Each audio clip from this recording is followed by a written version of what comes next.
애정이 식은 것 같이 느껴지는 그 시그널은 맞아요. 이 사람이 연락이 뜸한 거는. 네, 사연 읽겠습니다. 안녕하세요. 저는 32살의 직장인입니다. 저에게는 한 달 된 5살 어린 남자친구가 있어요. 우연히 알게 된 사이인데 보자마자 서로 첫눈에 반해 사귀게 되었습니다. 남자친구는 비록 저보다 어리지만 든든하고 따뜻한 사람입니다. 그리고 저를 많이 아껴주고 사랑해줍니다. 그런데 얼마 전부터 남자친구의 반응이 좀 이상합니다.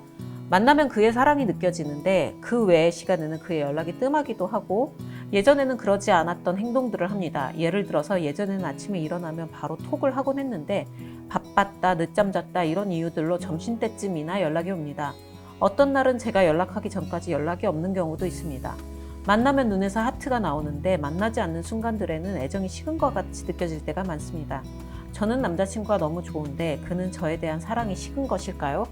여자친구분 기질도 그렇고 남자친구분 기질도 그렇고 그냥 둘이 서로 이렇게 불이 붙었어. 불과 불이 만났어요. 그래서 정말 불같은 사랑을 하는 사이이기는 한데 이 사연에서 주로 얘기하는 게 이제 연락 얘기예요. 근데 우리 첫 번째 영상에서 얘기했을 때는 그 연락이 뜸한 게 그 사람한테는 문제가 아니었거든요. 근데 이 사람은 애정이 식은 것 같이 느껴지는 그 시그널은 맞아요. 이 사람이 연락이 뜸한 거는.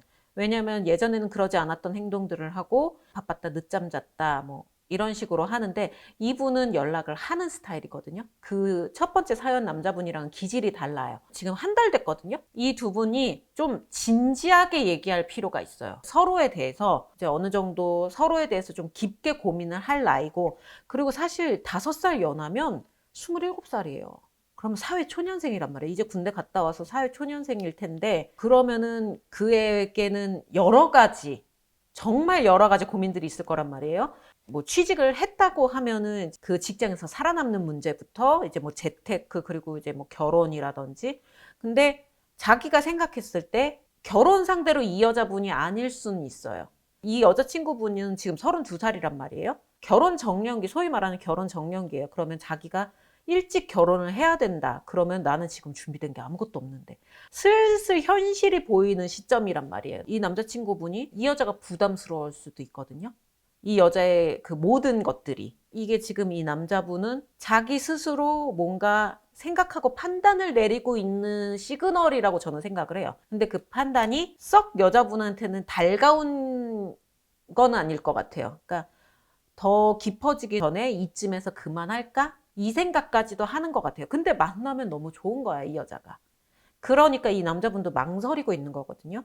그 사랑을 지속하고 애정을 지속할 거면 한번 그냥 아니면 어쩔 수 없지. 세상에 남자가 이 남자 하나뿐인 건 아니잖아요. 용기를 내서 진지하게 네가 무슨 생각을 하고 있고 뭘 무서워하고 있고 뭘 두려워하고 있고 우리가 어떻게 했으면 좋겠는지를 얘기를 했으면 좋겠어요. 서로 이별하는 방법이 되게 네. 여러 가지잖아요. 네. 뭐 전화로 이별 통보하는 사람이 있고 네. 카톡으로 이별 통보하는 네. 사람이 있고 잠수 타버리는 사람이 있고 응. 자신의 상황 혹은 이별하고 응. 싶은 이유를 응. 어쨌든 만나서 이야기해서 응. 좋게 이별하고 싶어하는 사람들이 있고 응. 응. 이런 것도 기질과 연관이 있어요. 있을까요? 있어요. 잠수 이별을 하시는 분들이 있어요. 그러니까 미루는 거예요. 이 여자한테 나쁜 사람이 되고 싶지 않으니까 그냥 잠수를 타버리는 경우가 있어요. 그런 경우가 있고 기질에 따라서 그리고 눈치를 줘요. 나는 이제 너한테 마음이 없어. 이거를 눈치를 계속 줘. 근데 헤어지잔 말은 안 해. 딱 이 남자 같은 스타일이거든요. 근데 이 남자분은 반반이에요. 아직까지는. 좋아하는 마음이 있어요.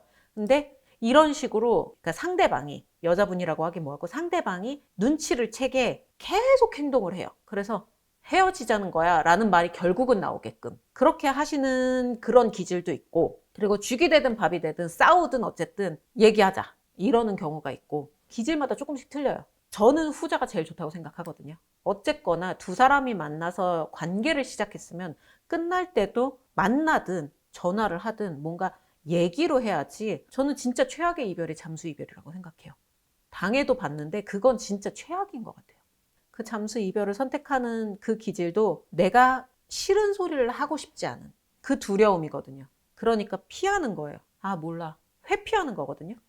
아, 몰라. 그냥 이쯤 되면 알아서 들어먹겠지? 그러면 그런 기질은 또 다른 사람을 만나도 그런 식으로 이별을 선택할 가능성이 높은 거예요. 높아요. 왜냐면 그거는 습관이기 때문에.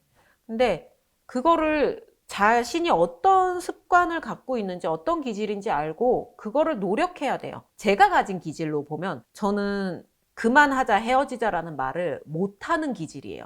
그러니까 티내는 기질 있죠. 그러니까 상대방이 눈치채게 그렇게 하는 사람인데 그게 상대방한테 좋지가 않더라고요. 그러니까 서로 너무 상처를 받더라고요.